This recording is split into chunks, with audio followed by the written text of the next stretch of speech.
Kita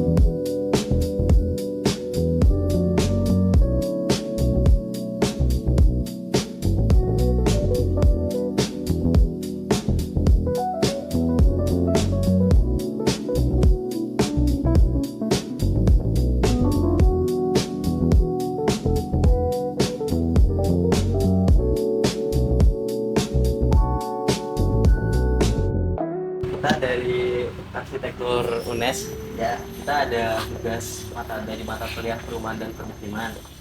Kami tertarik buat analisis pola permukiman yang ada di RW-nya juga, di RW 3 Jatiwayang. Nah, mungkin kita bakal sedikit tanya-tanya masalah kondisi fisik, sosial dan ekonomi, juga apa karakter budaya yang ada di berkembang di masyarakat. Dari yang pertama mungkin dari kondisi fisik, dari sejarahnya Kampung Jatiwayang tuh gimana ya Pak? Ini mengenai kampungnya ya. Jadi kalau Kampung Jatiwayang itu secara histori itu awal mula memang dari gusuran. Dulu tahun 5, kalau dari runtut sejarah dari nenek-nenek kita itu tahun 57 58 itu perpindahan dari gusuran, kalau sekarang daerah Rumah Sakit Patiwiloso atau daerah Citarum. Terus mereka digusur, dikasih tempat di wilayah kami. Tapi tidak cuma satu RW, itu terbagi 3 RW, 1, 2, 3. Sedangkan di wilayah kami itu yang menaungi RW 3. Itu sejarahnya mengenai kampung. Tapi kalau nama dalam artian yang resmi itu Jalan Serinindito.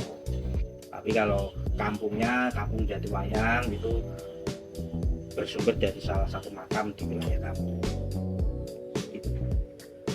Oke, berikutnya Pak, mungkin dari kondisi sosial ya Pak ya. Dari komposisi penduduknya itu mata pencariannya rata-rata bekerja sebagai apa? Oh iya. Kalau untuk wilayah kami 80% itu buruh pabrik, karena di sekitar wilayah kami kan ada beberapa PT, Semarang Makmur, Banda Tunggal, dan SPD yang barusan bangkrut, Terpapros, Gapindo, Intrasal, itu 80% lah pekerja dari PT-PT tersebut. Kalau dari sektor ekonomi ada nggak Pak dari Kampung Jatiwayang itu yang dikembangkan gitu? Kalau kita secara real, karena sebagian besar itu kan pekerja, tapi tidak menutup kemungkinan beberapa warga kami itu juga UMKM, itu berjualan. Tapi kita dalam wilayah membantunya setahun sekali, kita adakan kegiatan Festival Jatiwayang itu untuk merangsang warga untuk menumbuhkan rasa ingin wirausaha. Tapi secara setiap harinya ada, tapi tidak begitu banyak. Oke, mungkin yang terakhir ya Pak, untuk karakter budaya atau norma yang berkembang di masyarakat di Kampung Jatiwayang ini seperti apa ya Pak? Kalau karakter dan budaya wilayah kami tetap menjunjung adat istiadat dan keagamaan. Kami di wilayah kami untuk anak-anak itu memang masih normal selayaknya anak-anak di kampung ya. Seperti kalau sore itu ngaji, terus malam itu setelah bermain habis ngaji itu ya pada masuk ke rumah, itu anak-anak. Tapi kalau yang dewasa itu beberapa kita ada yang masih melestarikan budaya, seperti kita itu ada sanggar karawitan, sanggar tari itu juga, tapi belum besar seperti sanggar yang lain. Ini kan tingkatnya masih kampung. Terus mengenai keagamaan, kita dalam satu RW itu ada masjid dan ada musola. Di situ juga aktif untuk melayani masyarakat. Dan kita di RW 3 pun selain kita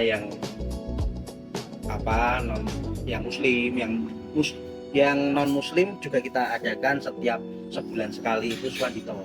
Jadi kita kasih tempat di balik RW kita itu untuk kegiatan mereka, untuk mengadakan doa bersama setiap bulan sekali. Ya, itu kurang lebih gambaran wilayah kami.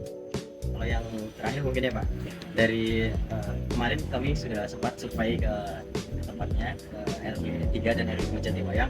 Kami di situ meninjau ada beberapa sarana dan prasarana Pak.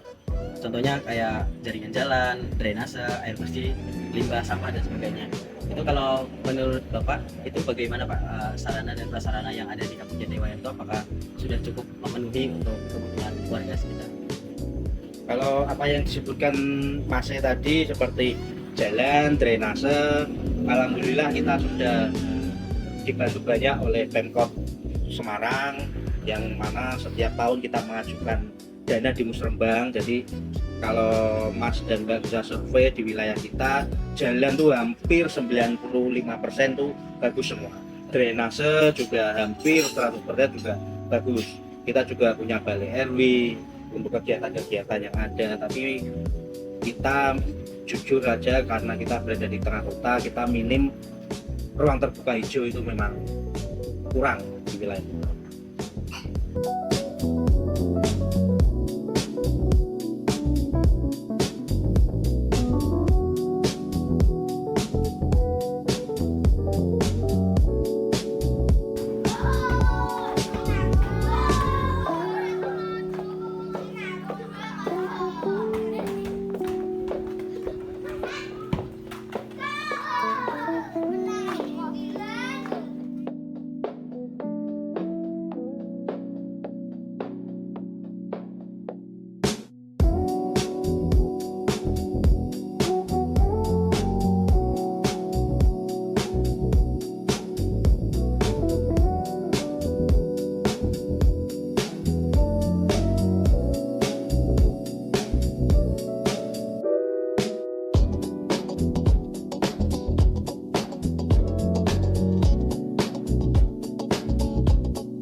Tadi atas nama siapa Bapak? Agus Setiawan. Agus Setiawan. Tadi melanjutkan pertanyaan teman-teman saya itu, mungkin yang belum ditanyakan ini Pak. Kemarin kan kami sempat survei ke RW 3 ada tempat yaitu Taman Bacaan Masyarakat. Nah itu dulu awal terbentuknya gimana atau ide gagasan tersebut dari siapa? Mengenai TPM Jatiwayang itu memang gagasan dari warga kami, itu mantan ketua RW juga, itu bernama Pak Andrian. Dia mendirikan TPM dan sampai saat ini itu masih berjalan. Tapi karena kita kan di tengah kota, itu jalannya pada waktu musim liburan. Karena pada waktu musim liburan anak-anak pasti berkumpul, dan untuk hari-hari biasa ya karena anak-anak punya kesibukan sendiri ya.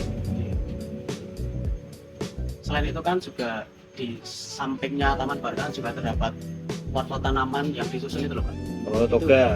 Itu juga ide gagasan dari masyarakat setempat atau gimana? Ya, kalau itu memang ide dan gagasan dari PKK RT setempat. Kalau sekarang masih mau keliling di RW 3 itu hampir setiap RT itu ada toga. Kebetulan di bulan ini itu program dari Pemkot melalui PKK itu masing-masing RT memang untuk menyiapkan toga. Jadi untuk toga tersebut ide dari PKK RT tersebut dan itu sudah masuk program dari Pemkot. Kemudian kami kemarin juga melihat ada bank sampah. Oh itu di RW 2 atau Yang mana? bank sampah? Di RW 3 apakah juga ada bank sampah? Ada. Oh, Kalau di sini. kita itu sebagai RT dan RW itu kan meneruskan program pemerintah Kota Semarang yang sudah dicanangkan. Kalau mengenai bank sampah dan itu sudah termasuk dalam program Bu Wali Kota. Jadi setiap RT itu ada bank sampah yang mana masing-masing rumah tangga itu mengumpulkan sampah-sampah yang bisa untuk produktif dalam artian bisa dijual kembali, dan sampah-sampah yang organik itu himbauan kami untuk diurai di yang namanya biogon. Di situ bisa dimasukkan sampah-sampah organik. Yang non organik nanti bisa dijadikan nilai ekonomi. Itu program. Kemudian tadi yang ini Pak, kan tadi ada festival tahunan Jatiwayang. Ya. Nah itu ide gagasannya itu dulunya dari siapa? Kalau festival Jatiwayang itu ide dan gagasan memang berawal dari masing-masing wilayah di tempat kami ya. Kita kan terdiri dari 9 RT ya, dan mereka itu pada berkumpul dari ngobrol ngalor ngidul bahasa sininya, terus menjadi sebuah gagasan yang mana di tengah kota itu memang agak sulit mengumpulkan warga dalam satu rangkaian acara, akhirnya mengerucut menjadikan Festival Jatiwayang untuk agenda tahun. Untuk bulannya itu Kalau bulan untuk sementara kita sudah berjalan itu di bulan September, setiap September. setiap September. Berarti untuk acaranya itu apa lingkup besar atau gimana? Kalau kita memang panitianya itu dari tingkat RW, Berarti tingkat RW, tapi kita tidak menutup kemungkinan beberapa ada yang membantu seperti Histeria itu membantu di tempat kami, dan Pemkot itu membantu support dana, dan kegiatan-kegiatan itu saya rasa sudah, walaupun yang menyelenggarakan tingkat RW tapi kelasnya sudah kelas kota, karena kita hampir setiap tahun dihadiri, pernah Bu Wali datang, yang tahun ini Pak Wali itu juga hadir, jadi kita setiap tahun mengundang pejabat-pejabat kota dari Semarang, dan kemarin juga hadir anggota DPRD Kota Semarang juga hadir. Jadi walaupun kita tingkatnya RW tapi tamu-tamu kita juga banyak. itu hanya RW 3 atau RW lain juga mengadakan hal serupa? Kalau untuk seperti itu sampai saat ini yang masih saya lihat cuma RW 3. Cuma RW 3. Dan kalau kita melihat sejarah atau melihat perjalanan festival kampung ya, bukan festival yang besar, festival kampung yang ada di Kota Semarang, Festival Jatiwayang itu termasuk yang sampai saat ini masih solid. Ada beberapa kampung menyelenggarakan festival tapi cuma 1, 2, 3 selesai. Kalau Jatiwayang itu sudah berjalan sampai 6 yang kemarin pernah. Untuk ininya pendatangnya itu apakah hanya dari RW 3 atau dari RW sekelilingnya pada? Enggak, kalau pendatang, jadi kita kegiatannya itu kan hampir 1 minggu. 1 minggu, jadi apa yang sudah ditanyakan tadi mengenai UMKM, kita 1 minggu itu menggelar UMKM dari RW 3 pada khususnya dan Kelurahan Ngemplak Simongan pada umumnya. Kita menggelar UMKM dan di situ UMKM free, tidak berbayar. Kita panitia mengupayakan mengadakan tenda dan lain sebagainya, dan UMKM itu free, tidak berbayar, karena kita tidak menghitung dari bisnis, kita menghitung dari kerukunan antar warga saja. Berarti itu memang acara yang ditunggu-tunggu tiap tahunnya? Ya, bisa dikatakan, karena saya bisa ngomong ya karena peserta dan penonton kita kalau di puncak itu dari minggunya kirap budayanya, kita bisa animo masyarakat itu 1000 sampai 2000-an orang itu ada di wilayah kita. Jadi tidak cuma RW 3 saja.